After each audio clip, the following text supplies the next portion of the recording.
வாழ்க வளமுடன். நம்மளுடைய இருமூச்சு காற்றான இடக்கலை பிங்கலை இது ரெண்டையும் சீரா சமமா ஒன்னா இயக்கத்துக்கு கொண்டு வந்துட்டோம் அப்படின்னம்னா அது ஒரு மந்திரை மாலை போல நம்மளுடைய தேவைகள் அனைத்தையும் பூர்த்தி செஞ்சு ஆரோக்கியமா ஆனந்தமா இந்த வாழ்நாள் முழுக்க பயணப்படுறதுக்கான ஒரு விஷயத்துக்காக தான் இந்த திருமந்திரத்துல 3000 பாடல்கள் திருமூலரால கொடுக்கப்பட்டிருக்கு அப்படின்றத சென்ற வீடியோல பார்த்தோம்.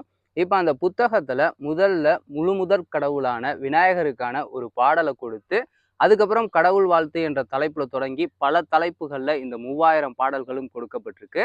முதல் பாடலான அந்த விநாயகர் துதி, கணபதி துதி அப்படின்றதுக்கான விளக்கத்தை நாம தெரிஞ்சுக்கிட்டு அடுத்தடுத்து ஒவ்வொரு பாடல்களுக்கான விளக்கங்களை நாம அடுத்தடுத்த வீடியோக்குள்ள நம்ம பார்த்துக்கிட்டே வரலாம். இப்ப அந்த கணபதி துதி அப்படின்றதோட பெயர் அர்த்தம் என்னன்னு பார்க்கலாம். கணபதி, கணம் பிளஸ் பதி. பதி அப்படிங்கிறத பதி பசு பாசம்னு சொல்லுவாங்க. அதாவது பரமாத்மா, ஜீவாத்மா. இந்த ஜீவாத்மா ஒரு மாயைக்குள்ள மும்மலத்துல உழண்டு இங்க வாழக்கூடிய வாழ்க்கை நிலையை தான் அப்படி சொல்லுவாங்க, அந்த மூணா பிரிச்சு. ஸோ இங்க பதி அப்படின்றது பரமாத்மாவை குறிக்கக்கூடியது. அப்ப கணபதி அப்படின்னா கணம் அப்படின்றது ஒரு வடிவம் அல்லது மனம் கனத்து போச்சுன்னு சொல்றோம்ல, அது போல கர்ம கணம் அப்படின்ற ஒரு விஷயத்த சொல்லுவாங்க. இந்த நிலையில இருக்கக்கூடிய ஒரு பரமாத்மா இங்க ஜீவாத்மாவா வந்திருக்கு. அத கணபதி துதி. துதி அப்படின்றது துதிப்பாடுதல்னு சொல்லுவாங்க. அதாவது போற்றுதல், புகழுதல், இல்ல வாழ்த்துதல் அப்படின்ற ஒரு கணக்குல அதை வந்து எடுத்துக்கணும். இப்ப யாரை போற்றுவோம்? இப்ப நமக்கு யாரையோ ஒருத்தர் ரொம்ப பிடிச்சிருக்கு அப்படின்னா அவங்களுடைய செய்கை, அவங்க நடிக்கிறாங்க இல்ல ஒரு அரசியல்வாதியா இருக்காங்கன்னா அவங்களுடைய கொள்கை அப்படின்றது நம்மளுடைய உணர்வோட ஒன்றி போய் நமக்குள்ள ஒன்னானவங்களை தான் அப்படி நாம போற்றுவோம், புகழுவோம். இப்ப தாய் தந்தை அப்படின்றது மகன்களை வந்து போற்றி புகழுவாங்க, வாழ்த்துவாங்க. அது போல நாம ஒரு விஷயத்தை உணரணும், அந்த உணர்ந்து அந்த உணர்வோட நாம பயணிக்கணும். அப்போதே நாம வந்து ஒரு முழுமை நிலையை, நிறைவான நிலையை அடைய முடியும். அது எதை அப்படின்னு பாத்தீங்கன்னா இந்த கணபதின்னு சொல்றாங்களே, அந்த பரமாத்மா ஏதோ ஒரு கர்ம கணத்தின் காரணமா இங்க ஜீவாத்மாவா வந்திருக்கு. அதை நாம உணர்ந்து போற்றி புகழணும், வாழ்த்திக்கிட்டே இருக்கணும். அதை ஒரு நன்னிலை, முழுமையான நிலையை இறைவை நோக்கி பயணம் பண்றதுக்கான ஒரு வழிப்பயணத்தை அமைச்சு கொடுக்கணும் அப்படின்றதுக்காக தான் இந்த தலைப்பை வச்சிருக்காங்க. இதை தொட்டு வரக்கூடிய பாடல் ஐந்து கரத்தனை யானை முகத்தனை இந்தின் இளம்பிறை போலும் எயிற்றனை நந்தி மகன்றனை ஞான கொழுந்தினை புந்தியில் வைத்தடி போற்றுகின்றேனே. இந்த பாடல் தான்.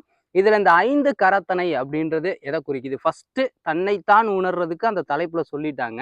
நாம இந்த உடல் கிடையாது, உடலுக்குள்ள இயங்கக்கூடிய மனம் கிடையாது, உயிர் கிடையாது. இது மூணையும் ஒன்னா எடுத்து இயக்கத்துல வச்சு பயணப்பட்டுக்கிட்டு இருக்க ஒரு ஆன்மா. இந்த ஆன்மாவோட உணர்வுல இருந்து நாம சில விஷயங்களை உணரணும், தெரிஞ்சுக்கணும். அந்த தகுதியில தான் நம்மளால இந்த வாழ்க்கை பயணத்தை முழுமைப்படுத்த முடியும் அப்படின்ற ஒரு விஷயத்துக்காக தான் இந்த பாடல்களை வந்து நமக்கு கொடுத்துருக்காங்க. ஃபர்ஸ்ட் ஐந்து கரத்தனை அப்படிங்கிறது தன்னை உணர்ந்து தான் யாருன்ற பயணத்துக்காக 5 விஷயத்தை கையாளக்கூடிய ஒன்றை நாம தெரிஞ்சுக்கணும். இப்ப இந்த உடல் அப்படின்றத தான் நாமன்னு நினைச்சுக்கிட்டு இருக்கோம். இந்த உடலை கொடுத்த தாய் தந்தை அவங்க வழியில வந்த ஒரு அடையாளங்களை தான் நாமன்னு சொல்லிக்கிட்டு இருப்போம். பட் அது நாம கிடையாது. இந்த உடலே நம்ம இல்லைங்கும் போது இது கொடுத்த அந்த வழியா அந்த அடையாளங்களா நாமளா இருக்க முடியும்? கண்டிப்பா இந்த உடல் அப்படின்றத நாம நுணுங்கி இதுக்குள்ள பயணப்படும் போதுதான் நாம யாரு அப்படின்றத நம்மளால தெரிஞ்சுக்க முடியும். அப்ப இந்த உடல் அப்படின்றத உத்து நோக்கி பார்க்குறோம் அப்படின்னம்னா 5 பஞ்சபூதங்கள் ஆனது. இந்த உடல் அப்படின்றது கெட்டி பொருளான மண் அப்படின்றதோட சம்மந்தப்பட்டிருக்கு, நீர் ரத்தத்தோட சம்மந்தப்பட்டிருக்கு, நெருப்பு அப்படின்றது உடல் சூடோட சம்மந்தப்பட்டிருக்கு, காற்று அப்படின்றது மூச்சு காற்றோட சம்மந்தப்பட்டிருக்கு, விண் அப்படின்ற ஆகாய தத்துவம் உயிரோட சம்மந்தப்பட்டிருக்கு. ஏன்னா விண் அளக்க முடியாத எல்லையற்ற நிலையில இருக்கு. இப்போ இந்த ஆகாயம் எங்க ஆரம்பிக்குது எங்க முடியுதுன்னு யாருனாலே அதை கண்டுபிடிக்க முடியுமா? அதே போலதான் இந்த உயிர் எந்த இடத்துல இருக்கு, எவ்வளவு பெருசு இருக்கு அப்படின்றத யாருனாலையும் சொல்ல முடியுமா? அப்ப அதுவும் இதுவும் ஒன்னாகுது. இந்த 5 பஞ்சபூத தத்துவங்களை நாம உணரணும். இதை யாரு கையாண்டுகிட்டு இருக்கா?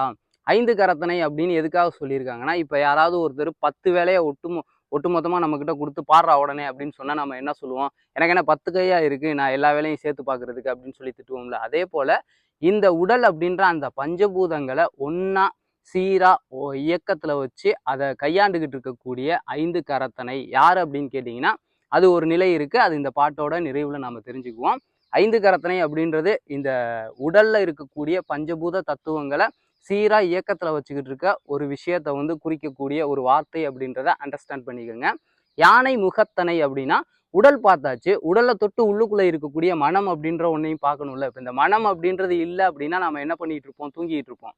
இந்த மனம் அப்படின்ற ஒரு விஷயம் இருக்கிறதுனாலதான் புலன்கள் வழியில இந்த அறிவுக்கு ஏதோ ஒரு விஷயத்தை கொடுத்து நான் இப்ப பேசிக்கிட்டு இருக்கேன், நீங்க இப்ப கேட்டுக்கிட்டு இருக்கீங்க. இது போல இந்த உலக நிகழ்வுகள் அனைத்துமே இந்த மனம் அப்படின்ற ஒரு இயக்கத்தினாலதான் இயங்கிக்கிட்டு இருக்கு. இல்லை அப்படின்னா எல்லாம் படுத்து ஒரு பேரமைதியில உறங்கிக்கிட்டு இருக்கக்கூடிய ஒரு நிலையில தான் இருக்கும். இப்ப நாம வந்து எவ்வளவு நேரம் பேசிக்கிட்டே இருக்க முடியும்? சாயங்காலம் ஆச்சுன்னா இந்த மனம் ஒரு அமைதியான நிலைக்கு போகும்போது இந்த உடல் செயலற்ற நிலைக்கு போயிருது.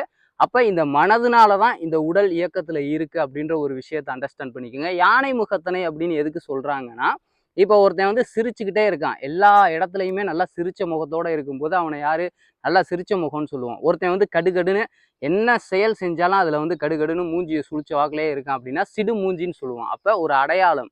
அப்ப யானை முகத்தனை, யானைக்கு என்ன அடையாளமா இருக்கு? யானை அப்படின்றது எந்த ஒரு விஷயத்தையும் எப்பவுமே மறக்காது. ஒரு தடவை ஒருத்தனை பார்த்துருச்சு அப்படின்னா எந்த இடத்துல எப்ப பார்த்தோம் அப்படின்றத அந்த யானைக்கு வந்து எப்பவுமே ஞாபகத்துல இருக்கும் அப்படின்றத ஒரு அடையாளமா சொல்றாங்க. அதிக விஷயத்த ஞாபகம் வச்சுக்கிட்டு எப்பவுமே மறக்காம இருக்கக்கூடிய ஒரு மிருகம் எதுன்னு கேட்டீங்கன்னா அதுவும் யானையை தான் சொல்லுவாங்க. நீங்க நெட்ல கூட சர்ச் பண்ணி பாருங்க. ஸோ நினைவக பெட்டகம் அப்படின்ற ஒரு விஷயத்தை தான் இந்த மனம் அப்படின்றது எதோட தன்மை கொண்டதுன்னா நினைவகத்தோட பெட்டகமா தான் இருக்கு. சிந்தனைகள் அப்படின்றது உருவாக உருவாக தான் அதுல இருந்து சொல்லோ செயலோ இந்த உலக நடப்புல ஓடிக்கிட்டு இருக்கு. ஸோ இந்த மனம், உடல் 5 பஞ்சபூதங்களோட ஒண்ணா கையாளப்பட்டுக்கிட்டு இருக்கக்கூடிய ஒண்ணு. இந்த மனம் அப்படின்ற இந்த ஒரு விஷயத்தையும் கையாண்டுகிட்டு இருக்க ஒண்ணு. அப்படின்றது எப்படி இருக்கு அப்படின்றத தான் அடுத்த வரியில சொல்லியிருக்காங்க. 5 கரத்தனை யானை முகத்தனை இந்தின் இளம்பிறை போலும் எயிற்றனை. இந்தின் அப்படின்றது சந்திரன்னு சொல்லுவாங்க. இளம்பிறை அப்படின்றது 3ஆம் பிறை, வளரக்கூடிய நிலைன்னு சொல்லுவாங்க. எயிற்றனை அப்படின்றது எப்பவுமே அதாவது யானையோட தந்தத்தை சொல்லுவாங்க. அது வந்து உருவானதுல இருந்து திரும்ப அந்த யானை இறந்து போற வரைக்கும் வளர்ந்துக்கிட்டே இருக்கும். வெட்டி எடுத்தாலும் அது வளர்ந்துக்கிட்டே இருக்கும். ஸோ வளரக்கூடிய நிலை அப்படின்றது எப்பவுமே அதுகிட்ட இருக்கும். இந்தின் இளம்பிறை போலும் எயிற்றனை அப்படின்னா சந்திரன் போல ஒளிரக்கூடிய தன்மையில இந்த மனம் எப்படி இருக்குதுன்னா ஒளிரக்கூடிய தன்மையில தானே. மனதுல ஒரு சிந்தனை வந்துருச்சு அப்படின்னா அது ஒளி எப்படி எல்லா இடத்துலையும் பரவுதோ அதே போல சொல்லாவோ செயலாவோ இந்த உலகத்துல வந்து ஸ்ப்ரெட் ஆகிக்கிட்டே இருக்கு.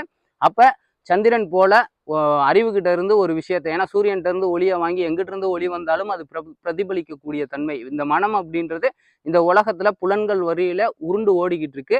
பார்க்கறது, கேட்கறது, நுகர்றது, பேசுறது, ருசிக்கிறது, தொட்டு உணர்றது, இப்படி எல்லா விஷயத்தையும் உள்வாங்கிக்கிட்டு திரும்ப பிரதிபலிக்குது. எப்படின்னா எண்ணங்கள் மூலமா, சொல் மூலமா, செயல் மூலமா. அப்ப சந்திரன் போல அது இருக்கிறதுனால இந்தின் இளம்பிறை அது எப்பவுமே வளரக்கூடிய தன்மையில எல்லா விஷயத்தையும் உள்வாங்கிக்கிட்டு திரும்பி கொடுக்கக்கூடிய அளவுல வளர்ந்துக்கிட்டே இருக்கக்கூடியதுதான், பெருகிக்கிட்டே இருக்கக்கூடியதுதான். இப்போ ஒரு வயசுல உங்களுடைய மனநிலை கத்துக்கிட்ட விஷயத்தோட அளவையும் இன்னைக்கு சூழலுக்கும் உங்களுடைய மனம் எவ்வளவு விஷயத்த உள்வாங்கி இருக்கு, எவ்வளவு விஷயத்த கத்துருக்கு, அப்போ வளர்ந்துக்கிட்டே இருக்கக்கூடிய ஒரு தன்மை அப்படின்றதான் இந்தின் இளம்பிறை போலும் எயிற்றனை. அது சாகுற வரைக்கும் அப்படி பெருகிக்கிட்டே தான் இருக்கும். எண்ண கிளைகள் நமக்குள்ள உருவாகிக்கிட்டே தான் இருக்கும் அப்படின்ற அந்த மனதின் படிநிலைகளை வந்து அந்த தன்மைகளை வந்து அவங்க அந்த பாட்டுல சொல்லியிருக்காங்க. அப்ப இந்தின் இளம்பிறை போலும் எயிற்றனை அப்படின்றதுக்கு ஒரு அர்த்தம் உங்களுக்கு தெரிஞ்சிருக்கும். நந்தி மகன்றனை ஞான கொழுந்தினை. நந்தி அப்படின்றது இறைவன் சொல்லுவாங்க. நன்மை தரும் தீ, நமக்குள்ள நன்மை தரக்கூடிய தீ சுடர் எது அப்படின்னு பார்த்தீங்கன்னா அது அறிவு தான். ஏன்னா அறிவின் வலையில நம்மளுடைய புலன்கள் போச்சு, மனம் போச்சு அப்படின்னம்னா நமக்கு உயர்வு உன்னதம் அப்படின்றது கன்ஃபார்மு. ஸோ நந்தி அப்படின்றது நன்மை தரக்கூடிய ஒரு சுடர் அப்படிங்கிறது அறிவு. அறிவு தான் இங்க சொல்றாங்க. அடுத்து இந்த உடல் இருக்கு, மனம் இருக்கு, அதை தாண்டி இது ரெண்டையும் இயக்கத்துல வச்சுக்கிட்டு இருக்கக்கூடிய ஒரு அழகா பயணப்பட வைக்கக்கூடிய ஒரு அறிவு எதுன்னு கேட்டிங்கன்னா நமக்குள்ள இருக்கக்கூடிய உயர் அறிவு, உயிர் அறிவுன்னு சொல்லுவாங்க. உயிரின் இயக்கம் பாருங்க அழகா இயங்கிக்கிட்டு இருக்கு.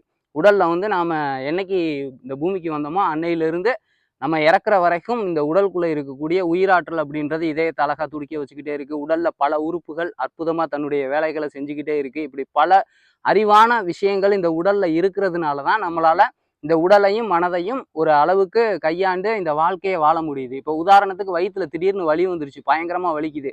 இந்த மனம் நினைச்சபடி ஏதோ ஒரு விஷயத்த செய்ய முடியுமா, இல்லை நினைக்க முடியுமா, இல்லை பேச முடியுமா? இந்த உடல் ஆரோக்கியம் அற்று ஒரு அன்கம்ஃபர்டபுளான ஜோன்ல தான் இருக்கும். ஸோ உயர் அறிவு அப்படின்றது இந்த உயிரை இயக்கிக்கிட்டு இருக்கிறதுனால தான் இந்த பயணம் அப்படின்றது சீரா இருக்கு, சிறப்பா இருக்கு அப்படின்றதுக்காக தான் நந்தி மகன்றனை அப்படின்ற அந்த அறிவின் நிலை. அந்த உயிருக்கு ஒரு அறிவு இருக்கு, அந்த அறிவு தான் இந்த ரெண்டுக்கும் ஆற்றலை கொடுத்து பயணப்பட வச்சுக்கிட்டு இருக்கு அப்படின்ற ஒரு விஷயத்துக்காக அதையும் நாம உணரணும். ஃபர்ஸ்ட் உடலை சொன்னாங்க, உடலை நம்ம ஒரு அண்டர்ஸ்டாண்ட் பண்ணிக்கிட்டோம். அதுக்கப்புறம் மனம் அப்படின்றதோட தன்மை, அந்த மனம் எப்படி இருக்கு அப்படின்றத சொன்னாங்க. அதையும் ஒரு அண்டர்ஸ்டாண்ட் பண்ணிக்கிட்டோம். இது ரெண்டுக்கும் ஆற்றலை கொடுத்து இயக்கிக்கிட்டு இருக்கக்கூடிய, ஆளுமை பண்ணிக்கிட்டு இருக்கக்கூடிய ஒரு விஷயம் உயிர் அறிவு. அந்த உயிரின் இயக்கத்தை சொல்றாங்க. நந்தி மகன்றனை, ஞான கொழுந்தினை. அது எப்படி இருக்கு அப்படின்னு பார்த்தீங்கன்னா, அதுவும் கொழுந்தாதான் இருக்கு. இப்போ இந்த உயிர் அறிவு அப்படின்ற ஒரு விஷயத்துக்கு நீங்க தீனி போட ஆரம்பிச்சீங்கன்னா, அது ஞானம் அப்படின்ற அந்த ஒரு முழுமை நிலையை நோக்கி பயணப்பட்டுக்கிட்டே இருக்கும். இந்த உலகத்துல நாம பிறக்கும் போது இருந்த அறிவுக்கும் இன்னைக்கு நாம தற்போதைய சூழல்ல எடுத்துக்கிட்ட அறிவுக்கும் வித்தியாசம் இருக்குல்ல, அது உயர்ந்து கொண்டே இருக்குல்ல. அது இப்பயும் ஒரு கொழுந்தாதான் இருக்கு. இன்னும் அது முழுமை நிலை அடைகிறதுக்காக பயணப்பட வேண்டியது நிறைய இருக்கு. அப்படின்றதுனாலதான் நந்தி மகன்றனை ஞான கொழுந்தினை அப்படின்னு சொல்லியிருக்காங்க. இந்த உயிர் இயக்கம், உயிர் அறிவு அப்படின்றது உயர உயர உயர உயர அது ஒரு ஞான நிலைக்கு கொண்டு போகும். அது எங்க போய் கொண்டு போய் நம்மளை சேர்க்கும், எந்த ஒரு நிலையை நமக்கு தரும் அப்படின்றதான் இந்த பாட்டோட இறுதி வரியில சொல்லியிருக்காங்க. நந்தி மகன்றனை ஞான கொழுந்தினை புந்தியில் வைத்தடி போற்றுகின்றன. இந்த 3 விஷயம் இருக்குதுல்ல, இந்த உடல், மனம், உயிர், இந்த 3ஐயும் ஒன்னாக்கி ஒரு இயக்கத்துல அந்த அறிவோட செயல்படக்கூடிய நிலையில, இப்ப இந்த மனிதம் அப்படின்றது எப்படி இருக்குன்னா, இந்த மனம் அப்படின்ற ஒரு விஷயத்தினாலதான் ஓடிக்கிட்டு இருக்கு. ஆனா இந்த மனம் புலன்கள் வழி நிக்குதா, அறிவு வழி நிக்குதா அப்படின்றதான் நாம கணக்குல எடுத்துக்கணும். புலன்கள் வழி நின்றுச்சு அப்படின்னா நாம குழிக்குள்ளதான் போகும், மரணத்துக்கு தான் போகும். ஆனா அது அறிவின் வழி, அறிவோட இணைஞ்சிருச்சு அப்படின்னா இந்த உடலும் மனமும் அறிவோட இணைஞ்சு பயணப்படக்கூடிய, அதை தான் புத்தியில வச்சு புந்தி அப்படின்றது அந்தி சந்தின்னு சொல்லுவாங்க. அந்தி அப்படின்றது காலை நேரம், சந்தி அப்படின்றது மாலை நேரம். இந்த இரண்டும் எதை குறிக்குதுன்னா சூரியன் சந்திரனை குறிக்குது. இது ரெண்டுக்கும் நடுநிலையான புந்தி அப்படின்றது ஆக்கினை சக்கரம், அறிவின் உயர்வு நிலைன்னு சொல்லுவாங்க, உற்பத்தி நிலை, ஊற்று நிலைன்னு சொல்லுவாங்க. ஸோ புந்தியில் வைத்தடி போற்றுகின்றேனே. இப்போ உங்களுடைய உயர் அறிவை, உயிரின் இயக்கத்தை, உயிரின் உணர்வை நீங்க ஆக்கினை சக்கரத்துல வச்சு அமைதியா உங்களுடைய வாழ்க்கை பயணத்தை தொடரும் போது அது ஒரு அற்புதமான ஒரு தன்மைக்கு உங்களை கொண்டு போகும். இந்த 3000 பாடல்கள் இருக்கு பாருங்க, அதோட அர்த்தம் உங்களுக்கு புரிய ஆரம்பிக்கும். இந்த இரு மூச்சு காற்று அப்படின்றது ஒன்றாக சமமாக ஒரு மந்திர மாலையா உங்களுடைய தேவைகள் அனைத்தையும் பூர்த்தி செஞ்சு ஆரோக்கியத்தை தந்து ஆனந்தமா வாழ்க்கை பயணம் நகர்றதுக்கு, நிறைவை நோக்கி நிரம்புறதுக்கான ஒரு சூழலை தரும். அதுக்கு முழுமுதற் கடவுளான இந்த விநாயக பெருமான ஒரு பாடல்ல இவ்வளோ தத்துவங்களையும் உள்ளடக்கி உங்களுக்கு கொடுத்துருக்காங்க. எந்த ஒரு புத்தகம் எடுத்துக்கிட்டாலும் இந்த ஒரு முழுமையான ஒரு நிலையை, இறைநிலையை தொடணும் நீங்க அப்படின்னா முதல் கடவுளான உங்களை நீங்க உணரணும். உங்களுக்குள்ள இருக்கக்கூடிய அந்த பரமாத்மால இருந்து ஒரு கணத்தை கொண்டு, கர்மத்தின் கணத்தினால ஜீவாத்மாவா வந்த நீங்க யாருன்றத உணர்ந்து, அந்த உணர்வு எப்படியாப்பட்ட நிலையில இந்த உடல்ல இயக்கத்துல இருக்கு, அதை எந்த நிலையில ஆக்கினையோட உணர்வு நிலையில உயிரின் இயக்கத்தை உணர்ந்து மனமும் உடலும் அதோட சேர்ந்து பயணிக்கும் போது முழுமை நிலையை நோக்கி நீங்க பயணப்படுவீங்க. முழுமுதற் கடவுளாவே உங்களை நீங்க மாத்திக்கிறதுக்கான ஒரு சூழலுக்கு தள்ளப்படுவீங்க, உந்தப்படுவீங்க அப்படின்ற ஒரு விஷயத்த நாம தெரிஞ்சு அண்டர்ஸ்டாண்ட் பண்ணிக்கிட்டு அதுக்கப்புறம் இந்த பாடல்களை நாம படிச்சு அதை வாழ்க்கை பயணமா மாத்திக்கும் போது நம்மளுடைய நிறைவு நித்திய ஆனந்தமா இருக்கும் அப்படின்ற ஒரு விஷயத்த உங்களோட பகிர்ந்துக்கிட்டது எனக்கு மிகுந்த மகிழ்ச்சியை தருது.